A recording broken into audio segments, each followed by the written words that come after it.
I want to answer Veritas 48's 5 questions for atheists. I want to say to Veritas that your questions are very good ones. They're interesting, and I appreciate the spirit in which you ask them. So to get to those questions, the first one is, if you could say anything to God upon death, what would you say and why? And Veritas mentions the famous quotation from Bertrand Russell when he was asked, if you were to die and go to heaven and God asked why you didn't believe in me, what would you say? And Bertrand Russell said something to the effect that, like, why didn't you give me more evidence? I think that would be along the lines of what I would say to God. Of course, that raises the question, what kind of evidence would suffice for me as an atheist? And it just so happens that is Veritas's second question. The second question is, what sort of evidence would you find sufficient in order to abandon atheism and become a believer in God?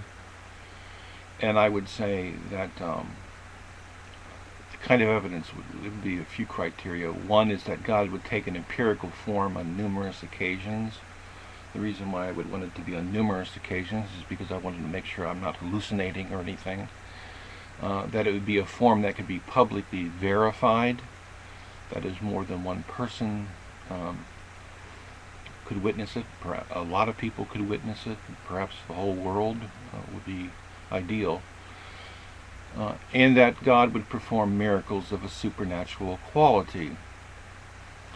And the reason I would want that to happen is so I could be fairly assured that what I'm dealing with here is indeed a God and not some charlatan of some sort. The third question is, do you think that the new atheist movement is a good or bad thing for freethinkers and skeptics? Now, I will say at the onset that I'm probably not too qualified to answer this question because I know very little about the movement. And Veritas claims that the movement is focused on disrespecting religious persons. I know nothing about that being a focus per se of the movement. I read Hitchens' book, and I read Dawkins' book, The God Delusion. I just had to go over and look at the title.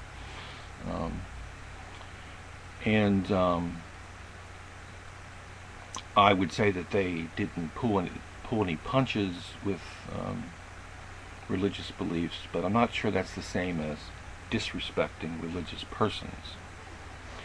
Be that as it may, to the extent that I know what the new atheist movement is about, my hunch is that it's a good thing because the experience of solidarity is important for human beings who have certain beliefs in common. And that the experience of solidarity is as important for atheists as it is for theists. I also think it's good because it's allied with efforts to maintain a separation between church and state. And I think that's extremely important, that we respect the plurality of beliefs that exist in a society, and that we don't use state power to foist our beliefs upon others.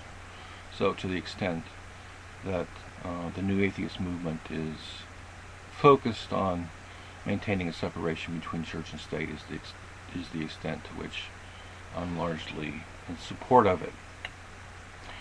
Veritas's fourth question is, what sorts of decisions are affected by your atheism?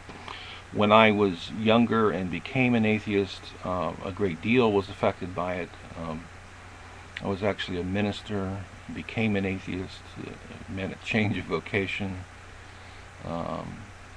It meant for me also my first wife, who was a believer and continues to be a believer to this day. She no longer wanted to be married to me. So we divorced. But now that was many, many years ago. Now it affects the kinds of decisions I make very little. It seems to me that very often that in the furniture of the universe I place one less piece than believers, that is, and that piece is, of course, God's existence. Veritas mentioned, does it affect any kind of moral or political decisions that I make? I still think that morality is important. I still think political involvement is important. And he asked, would my decisions be different if I believed in God?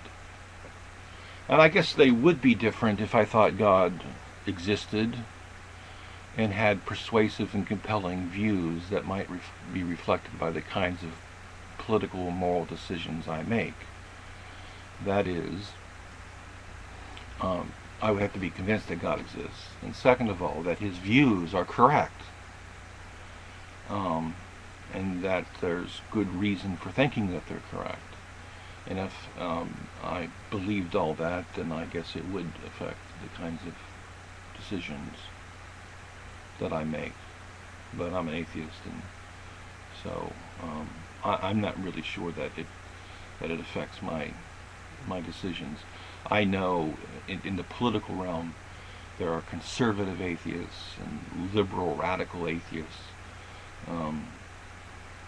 So I'm not sure that atheism per se affects a lot of those kinds of decisions. The fifth and final question is, what's more important? Acquiring, for me, as an atheist, acquiring as many true beliefs as possible, or not acquiring as many false beliefs as possible? I don't know how to answer that question as an atheist. I know how to answer it for me as a person, and I would have to say acquiring as many true beliefs as possible.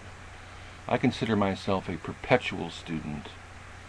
I have had, ever since I was a child, a thirst always to learn more, to discover new truths. But that really is a reflection of who I am in my totality than it is a reflection of my atheism. But I want to thank Veritas again for these very interesting questions and fair questions. Thank you.